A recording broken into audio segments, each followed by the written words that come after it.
Electricity application में electromagnetic break कैसा काम करता है ये देखेंगे।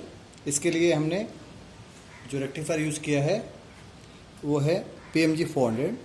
ये फास्ट एक्टिंग होता है। नीचे जब हम इसको 415 AC देते हैं, पहले ये 390 वोल्ट DC प्रोड्यूस करता है, उसके तुरंत 190 वोल्ट DC प्रोड्यूस करता है। जितना ज़्यादा DC प्रोड्यूस करेगा उतना फास्ट ब्रेकिंग एप्लीकेशन हो जाता है।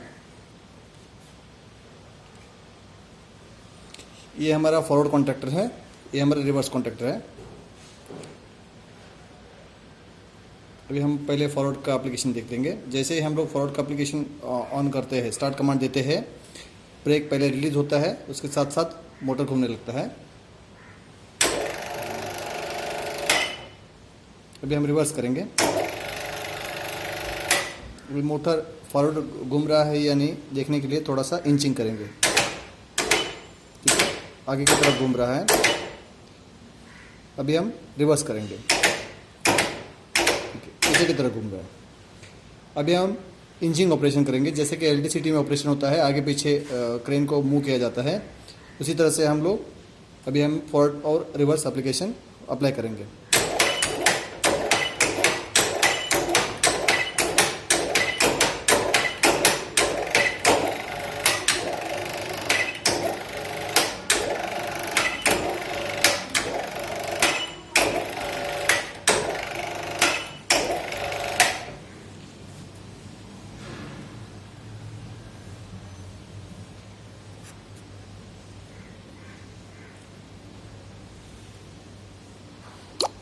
इसका कनेक्शन डायग्राम इसके ऊपर दिया हुआ है।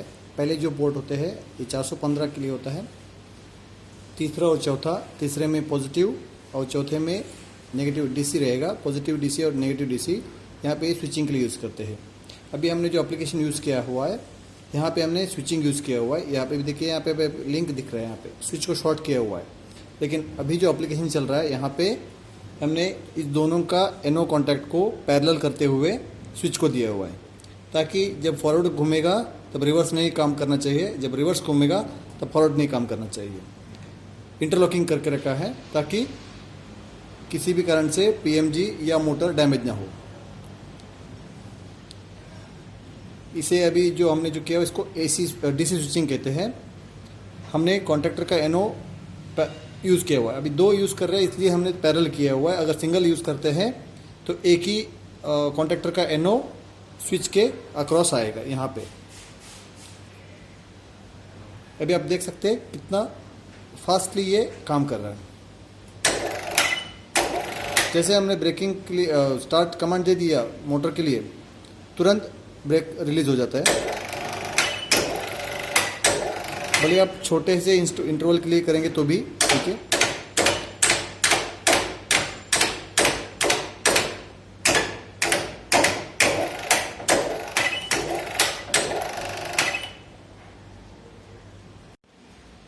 यहाँ पे हम बहुत ही नज़दीक से देख सकते हैं ब्रेक किस तरह से ऑन ऑफ हो रहा है।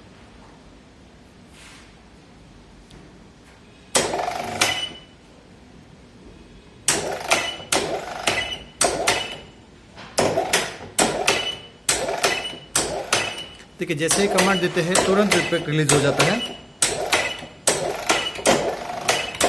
Without any interval. बीच में कोई जैसा गैप ज़्यादा दिखता नहीं है।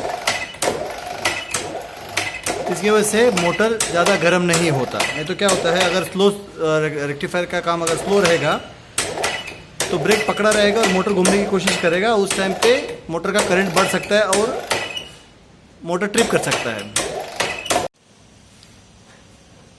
नॉर्मली इलेक्ट्रिसिटी ऑपरेशन में फास्ट एक्टिंग स्विच यूज़ नहीं करते, नॉर्मल स्विच यूज़ करते हैं। जैसा कि यहाँ पे जैसा लिंक लगाया हुआ है ना, वैसा ही यूज़ करते हैं। कोई DC स्विचिंग नहीं करते।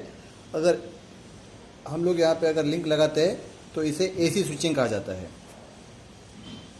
और लिंक के बदले कॉन्टैक्टर का NO यूज़ करते हैं तो उसे कहा जाता है DC स्विचिंग। अब जब आप DC स्विचिंग करते हैं तो उस समय इसको यहाँ पे 450 वोल्ट पहले से ही मिलता रहेगा।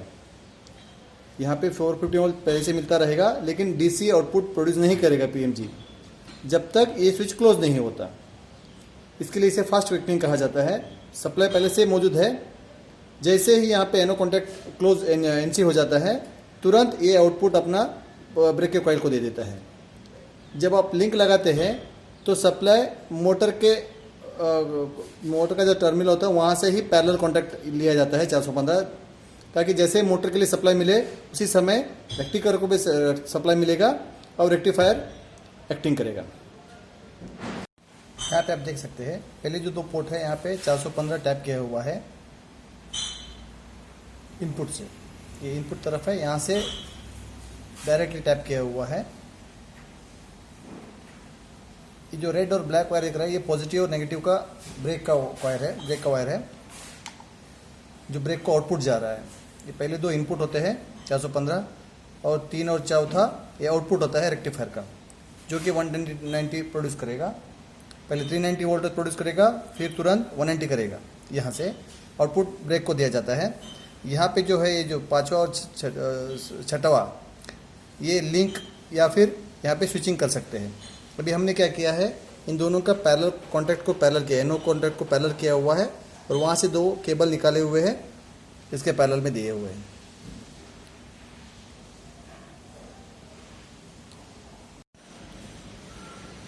जैसा कि आप देख सकते हैं यहाँ पे हमने 5 और 6 के बीच में एक लिंक लगाया है, इसे हम एसी साइड स्विचिंग कहते हैं। एसी साइड स्विचिंग में रेक्टिफायर को जो आउटपुट इनपुट आना चाहिए 415 वो कॉन्टैक्टर के आउटपुट से आ रहा है। वही डीसी साइड स्विचिंग में कॉन्टैक्टर के इनपुट से पैरेलल कनेक्शन आते हुए यहाँ पे 415 आ जाएगा। अभी हम इसका परफॉर्मेंस देखते हैं। एसी साइड स्विचिंग को नॉर्मली एलटीसीटी एप्लीकेशन, लॉन्ग ट्रैवल और क्रॉस ट्रैवल एप्लीकेशन के लिए यूज़ किया जाता है और डीसी साइड स्विचिंग को हॉइस्ट में यूज़ किया जाता है।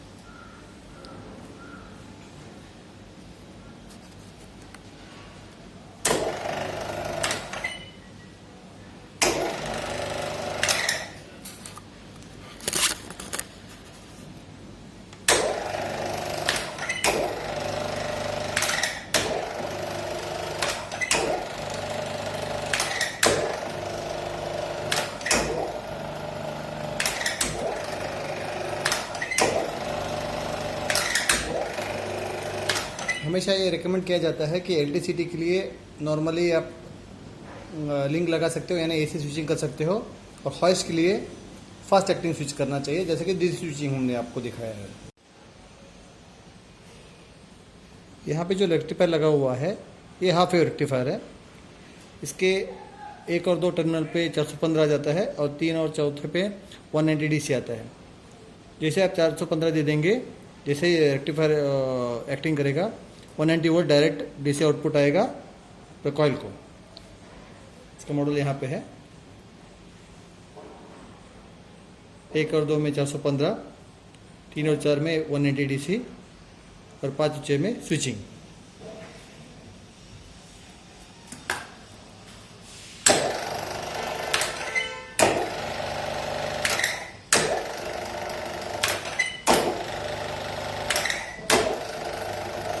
अभी यहाँ पे हमने एसी स्विचिंग किया हुआ है। यहाँ पे आप देख रहे हैं, यहाँ पे लिंक है।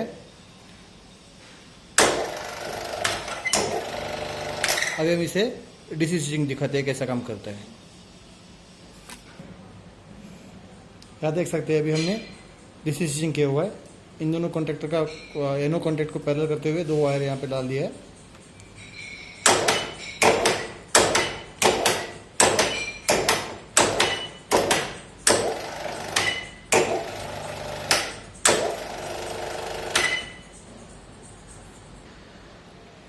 ये हमारा सबसे छोटा रेक्टिफायर है, इसे हम माइक्रो रेक्टिफायर कहते हैं।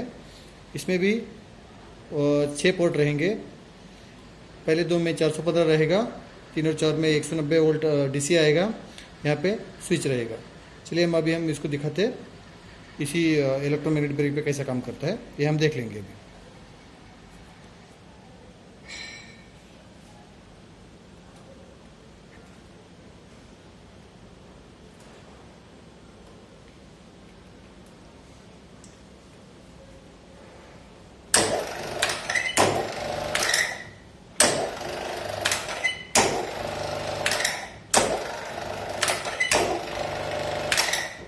ये हमारा एसी स्विचिंग है।